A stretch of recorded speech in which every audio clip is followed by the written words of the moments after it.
What's up everyone, I'm CallumOnToast, and in today's video I'm going to be showcasing a triple middle stage evolution crocodile theme team, but probably also the most satisfying trio of Pokemon names to say back to back in Krokorok, Croconaw and Crocalor. Like the triple teddy bear team, this one has been in the works for quite a while whilst I collected the last few XLs for the Krokorok, but don't worry, I actually have plenty of wins to showcase this time, and Krokorok and Crocalor both got buffs to their fast moves this season, but it is a theme team so there are many core breakers to this team, but it was still incredibly fun to run. So with that being said, let's just get into the question of the day. Which Pokemon do you think has the most satisfying name to say? This doesn't have to be in English, it can be in your native language. Just let me know in the comment section down below, and with that being said, let's get into the battles now. Alright, so going into the first battle, we see Crocalor into Defense Form Deoxys. Now, this is a decent matchup here. We are running Crunch. Of course, the opponent can be running Rock Slide, and Rock Slide might be slightly more common now that Pokemon like Talonflame are more common in the meta. So they are running Rock Slide. I should be able to make it to 2 Crunches before they get to that second Rock Slide, though. So the opponent is actually going to settle for a Psycho Boost. So I will let this move go through. Psycho Boost, not going to be enough damage to take us out. They swap into Sableye, but we can now go for Disarming Voice, and Disarming Voice is going to hit for super effective damage. We swap into Krokorok, and the opponent barely misses out on making it to a return, so I'm going to no shield. It is just a foul play. We do live that reasonably comfortably. Krokorok actually isn't as bulky as I thought it was. Typically with like the middle stage evolutions of Pokemon, they're going to be slightly bulkier than the final evolutions just because of how like the CP formula works, but Krokorok actually has a lower stat product, I believe, than the Crocodile, so that's not ideal. But here we're going to come in with the Croconaw, and we let the first move go through. I will shield the next move here. I know the opponent swapped out basically as soon as they got to a Psycho Boost, so I'm going to go and try and swap and catch perfectly onto my Crocalor. The next Night Slash, they are in farm down range, so the opponent probably going to swap back into Defense Form Deoxys. Can we make it to the back-to-back crunches? The opponent is at a Psycho Boost right now. We go for the crunch, and we were at the second crunch there, so we can throw it immediately. This crunch will be taking out Deoxys, and I'm able to Water Gun farm down the Obstagoon and take that game.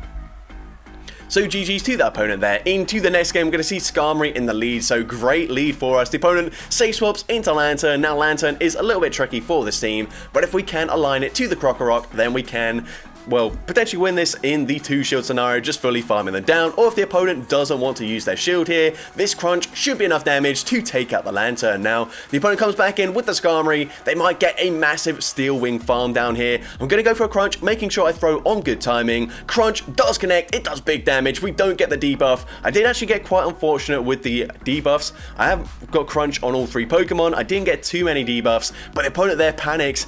They do throw their charge move just before they get the farm down. I'm actually not sure if I would have lived one more Steel Wing, so that would have been close. Here, I'm going to no shield once again. The opponent lets me farm them all the way down, and they've got a Whiscash in the back, so not ideal. They do still have a shield advantage, but I'm going to go for a crunch once again, fishing for a debuff. Once again, not successful in doing so, but we can come in with the Croconaw. I can live a Mud Bomb pretty comfortably. I'm going to probably live the next Mud Bomb as well, so I'm actually going to no shield here. The opponent will be able to go for a massive Mud Shot farm down, but I think at that point I should be able to make it to back-to-back Ice Punches, and then it doesn't matter how much energy the opponent has, I will get an Incinerate through as I come back in because they have to throw a charge move straight away, and at that point I should be able to win CMP with the Crocolor. I actually don't know the stats here, so I'm thinking I win CMP, and I am able to win CMP here. I go for Disarming Voice, doesn't matter, both Disarming Voice and Crunch do the same damage. Crunch has a chance at a debuff, but obviously at that point a debuff isn't going to do anything because the opponent faints there. But GG's to that opponent there. And into the next game, we're going to see Jellicent in the lead. So I'm going to go for a crunch here, throwing straight away. The opponent is going to not throw straight away. So I don't know if they got the Hex through and I just didn't see it, or if the opponent lagged there, or thought maybe I'd try and make a catch so they didn't throw. But we're going to swap into our Croconaw, and unfortunately we are just getting fully hard countered throughout the battle so far. So let's see, we're going to go for a crunch there. Crunch doesn't get the debuff once again, and the opponent does perfectly over farm just before we make it to an Ice Punch. So really good timing by the opponent. We're now going to come back in in with the Crocalor. I'm just going to fully sacrifice it and hope that a 2-shielded Krokorok can somehow take this game. So I'll let the move go through. The opponent goes for the X-Scissor. We can take them out with just one Mud Sap, and let's see what the opponent has in the back. They are going to come in with a Lantern here, so we've actually got some play. I've got to be very careful though. I'm going to shield the first move. The opponent throws straight away, so I actually get a full Mud Sap in for free, which is huge for me. I'm now going to go for a Crunch here, throwing just before they make it to the next charge move, and then I'm fully anticipating the opponent goes for a Surf straight away, and now they're going to try and snipe with their Jellicent, so I'm not going to throw straight away. I wait to see it is the Jellicent coming back in. We go for the Crunch, but it doesn't quite take them out there. They live with 1 HP and a Dream, and unfortunately Surf will be enough damage to take out the Krokorok, and unfortunately we do lose that game. And now the actual annoying thing there is the opponent went for an extra Hex, so if I just went for that one Mud Sap and then threw the Crunch, I could have won that game, but unfortunately I was not able to do so. But GG's to that opponent there. And into the next game, we see Credilli in the lead now. I've seen a few content creators put out this team. It was like the #1 ranked team on PV Poke with Credilli, Skeledirge, and Poliwrath. I am hoping the opponent swaps into their Poliwrath, and they do exactly that. Trying to catch a Crunch, which is smart, but we can react in time, go for the Disarming Voice there, and now we can hopefully just Water Gun farm them down. I hope that they don't get a debuff with the School though, because that will change things. And of course they do get the debuff. I'm not sure if I can get the farm down there. They are very low, so I go for the Ice Punch. They actually shield the Ice Punch, and we still get the farm down anyway, so that's perfect for me. We can now go for an Ice Punch into Credilli, taking out the Credilli, and the opponent has the Skeledirge in the back. Now they've got their Crocodile, but we've got 3 better Crocodiles than the opponent, as we can come in with our Krokorok and we can just safely shield the first charge move. They will not make it to a second charge move, and I will be able to fully Mud Slap, farm down the Skeledirge, and I'm able to take that game. So GG's to that opponent there. Into the next game, we see Crocalor into Swampert, so not ideal for me whatsoever. I'm actually going to stay in initially, trying to catch a Hydro Cannon, but I mean, it's quite... Sorry about that, I just knocked over the mic. Hopefully that didn't sound awful. If it does, then I'll try and adjust that. But yeah, obviously not ideal for me, but they do come in with a Skarmory. Now, honestly, I shouldn't be fighting for switch advantage. I should be fighting for a shield advantage. But at this point, I've already committed, so we're going to go for the Ice Punch here. Ice Punch will be taking out the Skarmory, and we've still got enough health here where the opponent has to go for an Earthquake to take us out. But they do considerably overfarm. Earthquake takes us out, and hopefully we can make it to a charge move before the opponent makes it to the Hydro Cannon. But the opponent overfarmed perfectly. They can now go for a Hydro Cannon. That takes me out. I thought I might live that with 1 HP and a Dream, and now it's all up to the Krokorok. There's not a lot we can beat in the back. I'm hoping for a Bastiodon. Unfortunately, it's a Carbink. It's very similar, but not quite good enough for me. Now I'm going to go for a Crunch, hoping for a debuff. Of course, we don't get it. I think I actually did, whilst I was knocking over the mic, get a Crunch debuff up against the Skarmory, but I didn't notice it, so I might be wrong there. But Moonblast will easily take out the Krokorok, and unfortunately, we do lose that game.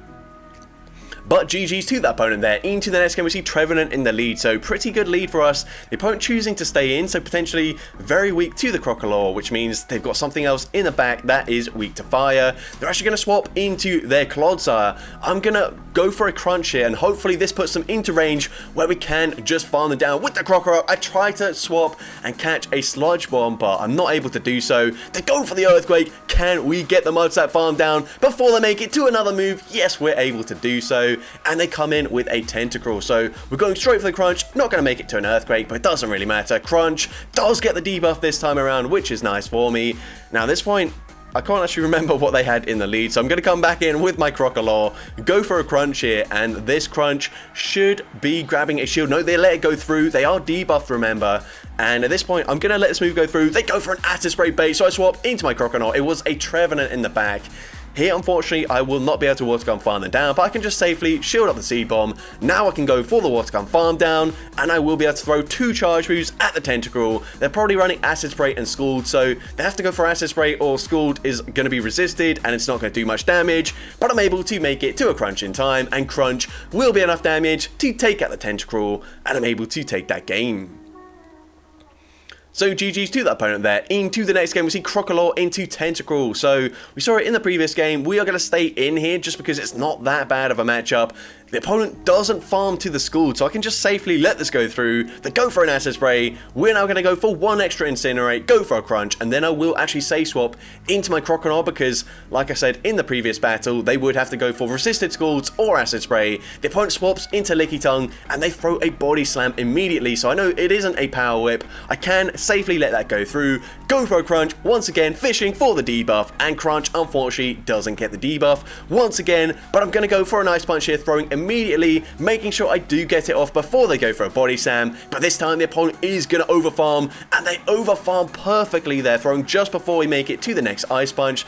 Either really good timing or quite fortunate by the opponent there, but either way, they're able to take me out. We come back in with the Crocalor. I should be able to live a Body Slam, so I will tank it, bank the charge move, and then come in with my Krokorok, and hopefully we can take this game, but unfortunately, the opponent has a Medicham in the back, and there is not a lot we can do here. I've just got to pray that the opponent, for whatever reason, no shields and Earthquake, so we're going to full send it here. Earthquake coming through, and they do use their final shield. They can very easily counter, farm me down, and there's no point throwing. They've still got 3 Pokemon remaining. Yes, some of them were fairly low health, but they still take that game very comfortably. But GG's to the opponent there.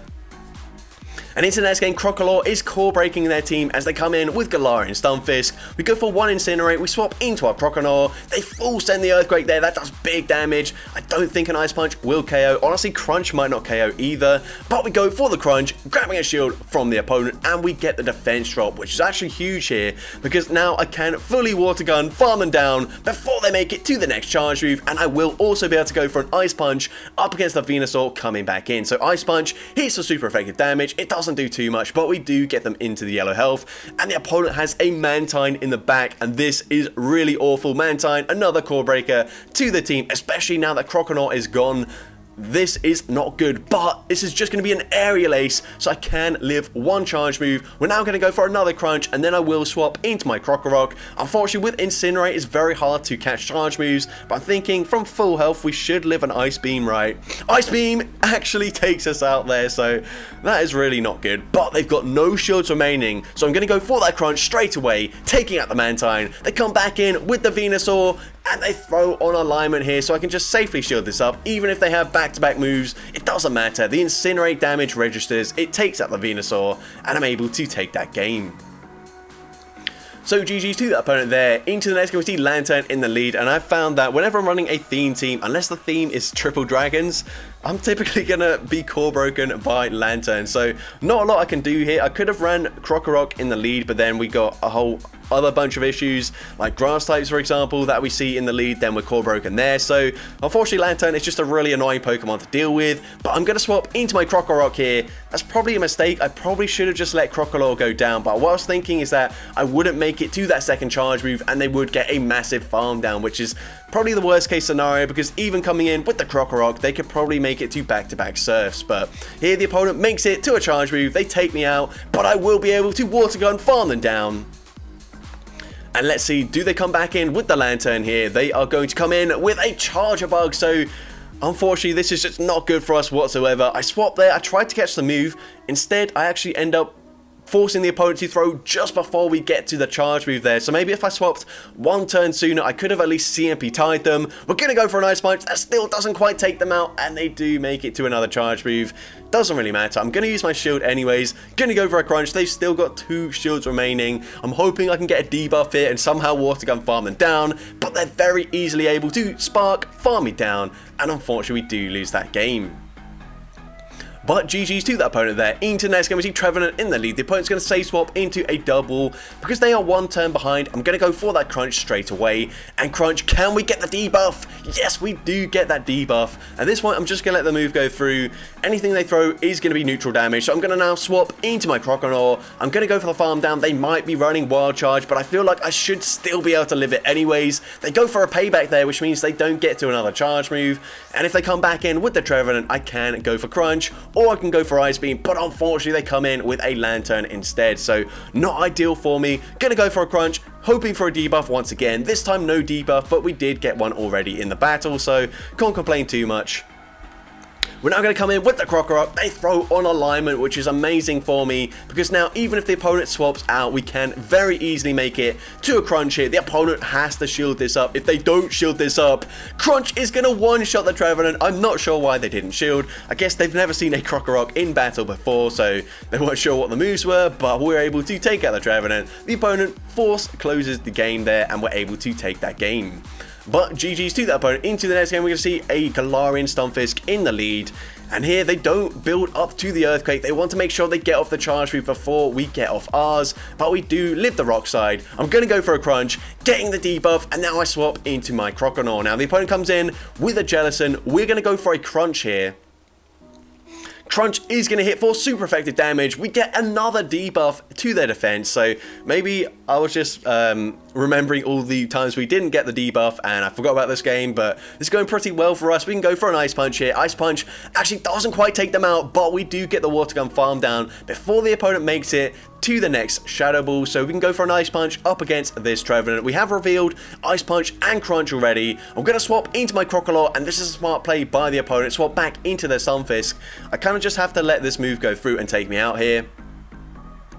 Now, honestly, what I should have done is come in with my Krokorok, because I would have been able to outpace them. Well, I mean, they would have made it to an Earthquake. They do make it to a Rock side. They take me out there. But now, unfortunately, it's a race up against the Trevenant. Who can make it to the charge move first? They go for the Seed Bomb. Can we make it to a Crunch in time? We are barely not able to do so, and if I just came in with my Krokorok up against the Galarian Stunfisk, I would have been able to make it to a Crunch, taken out the Trevenant, and I would have been able to take that game. But GG's to that opponent there, very well played. Into next game, another core breaker to the team. It is Azumarill, not ideal for me whatsoever. I'm going to swap into my Croconaw, and we bait out a Grass type. So once again, not ideal. We go for an Ice Punch, and that does hit for super effective damage. I think typically what I do is if I get hard countered in the lead and in the safe swap position, I kind of just hope that my final Pokemon can 2-shield its way through the back line. But what I should do sometimes is try and at least get a shield back from the opponent, because it makes it a lot easier to flip matchups when there aren't 2 shields still in play. So here we're going to come in with the Crocolor, get the farm down, and let's see what the opponent wants to do. They're going to come in with the Azumarill. We're just going to go straight for Disarming Voice. Unfortunately, Crocolor does not learn Shadow Ball. Also, it isn't a Ghost type, so it wouldn't hit for that much damage anyways. But we're just going to have to go and settle for these neutral Disarming Voices, non-stab, sorry. And then just not going to do an awful lot of damage here. Going to go for another one there, and another Disarming Voice. Probably still won't be enough damage to take out the Azu from this range, and it doesn't quite take them out. They then swap into Talonflame. I'm going to swap into my Krokorok, and yeah, there's just not a lot we can do. I can no-shield this. I will no-shield it. It's the Fly. It does a lot of damage. I'm going to go for the Crunch just for the sake of it, but it is certainly game over now. We grab the final shield. We get the defense drop. We make it to another Crunch, so I'm just going to throw it with the defense drop. Does this KO? No, it doesn't quite KO, and they're able to Incinerate, farm me down, and take that game. So GG's to that opponent there. Into the next game, we see Sableye in the lead, so this is a slightly positive matchup for us. We do have that Disarming Voice to hit for super effective damage. I'm going to let the first move go through here as they go for a foul play. Also, I realized that they're not running a Purified Sableye, so they might be running Power Gem as the secondary charge move, but they didn't farm to it anyways. Now, we've got the shield advantage. I'm going to come in with my Croconaw, use my shield. I'm hoping I can Water Gun farm them down before they get to another charge move, but I'm wrong, and they do barely make it to another foul play. We can live this, so I will let it go through, but let's see what the opponent wants to do. They come in with a Medicham, and this is looking really scary. I go for a Crunch here. I'm hoping that I can at least still make it to an Ice Punch before they farm me down, and we get there just as we're going down, so that is really clutch from the Croconaw, grabbing the final shield from the opponent. I know that I am one Incinerate away from the next charge move, so we come in with the Crocolor. I have to use my shield here, but I am predicting a catch here, so I'm not going to throw straight away, and it's a Bastiodon in the back, and this is perfect for my Krokorok. We can just safely go for a full Mud Slap farm down here, and I will come out with an Earthquake loaded to throw into the Medicham. So we go for the Mud Slap farm down, we have the Earthquake, we're going to throw it into the Medicham, and this will be enough damage to take out the Medicham, and I'm able to take that game. So GG's to that opponent there. Into the next game, we can see Crocalor into Galarian Stunfisk once again. So once again, I'm just going to stay in this matchup. I do technically have two better answers, or at least two Pokemon that don't take super effective damage from the Stunfisk, so I probably should be trying to swap out straight away there. But the opponent swaps at the same time as me. Luckily, we come in with Croconaw, because even though they are going to resist everything, we do at least resist the bubble damage, and Play Rough is going to hit for neutral. So they go for the Play Rough here, and I made quite a big mistake several times in this matchup. I thought they were at the next charge move, so I throw on alignment, which is really bad timing. I wasn't really paying too close attention, so I think there may be one bubble behind what I thought they were at, so they then get that bubble in for free. So once again we throw, because I thought they was on a CMP tie, which they don't throw there, which is not good. But they try to bubble farm me down, and we get the water gun farm down. So even though I made multiple mistakes there, I'm still able to flip that matchup. They make it to an Earthquake. I also didn't realize they were already at the Earthquake there, so another mistake from me. We go for a Crunch. It's not looking too good for us here, as we are very low in health. We can go for a Crunch once again. They've still got their final shield to use. We do make it to that last second Crunch, but I think they can just Mudshot farm me down at this point. But the opponent, for whatever reason, they just gave up there. They give me the win. I think they could have just Mudshot farmed down my entire team, but I will definitely take that. This was a team that was quite difficult to win with, especially when I'm making mistakes like that. But GG's to that opponent. And into the next battle, we're going to see the opponent comes in with a Poliwrath. This is certainly not ideal for me. We go for a Crunch, we throw it on the CMP tie, as the opponent is going to go for a Scald. Scald is resisted. Can we make it to the next Ice Punch? No, unfortunately, we're not able to do so. So you could argue that I should have gone for back-to-back Ice Punches instead there, as I probably would have made it, but it's very easy to say that watching it back. In the moment, I felt like I could go for a Crunch and an Ice Punch. Also, they go for an an Icy Wind debuff there. And now, unfortunately, I couldn't overfarm as much as I wanted to. We're now going to swap into Krokorok, and we do completely core break their team with the Clodsire and the Skeledirge. We're going to go for a Crunch, grabbing the final shield from the opponent. We will now be able to fully farm them down. I'm going to use my shield here. Unfortunately, I think the opponent already has a charge move loaded on the Clodsire, so I have to settle for a Crunch here. Crunch is still going to do some nice damage. Crunch comes through, no debuff, unfortunately, but I feel like I should still be able to outpace them to the charge move here on my Crocalor, and the opponent has to commit to the Earthquake. I think this is just a Sludge Bomb, but it's a Stone Edge, and it takes out the Crocalor, unfortunately, and unfortunately we do lose that game. But GG's to that opponent. And into the final battle of the video, we lead into Galvantula very nicely. The opponent safe swaps into Quagsire, and I realize here that actually we don't need to fight for switch advantage. If we get any kind of advantage, that would be good, because Krokorok can still do pretty well up against Galvantula, assuming we have a shield advantage, because obviously Lunge is going to hit for super effective damage. But at this point, I can just safely let this move go through. We've already grabbed that shield advantage. I should still be able to make it to a charge move. I commit to the Crunch, and we do get to the Crunch. Unfortunately, this will not be enough damage to take out the Quagsire, but it does get them very low. Now, I don't expect them to have Aqua Tail, so I think they're just going to go for a blind Mud Bomb, or maybe even a Stone Edge. They go for the Mud Bomb, and now they come in with Defense Form Deoxys. The opponent, for whatever reason, comes back in with the Galvantula, so I'm just going to go straight for the Crunch, taking out the Galvantula, and now I've got two shields left. We can just safely go for Crunches in this matchup up against the Defense Form Deoxys. The opponent lets the first one go through. I think at this point, they've probably just given up, so I'm going to use my shield here. The opponent is going to bait with a Thunderbolt. I say bait, they just don't want to debuff their attack, but they're just going to concede the match there, and I'm able to take that game. So that's going to be it for today's video. If you did enjoy it, please make sure you leave a like, leave a comment letting me know, and as well, don't forget to respond to the question of the day if you haven't done so already. And if you want to see more content like this in the future, make sure you hit that subscribe button and turn on post notifications. That way you'll be notified whenever I upload a new video. But with that being said, thank you all so much for watching today's video, and I hope you have a great rest of your day.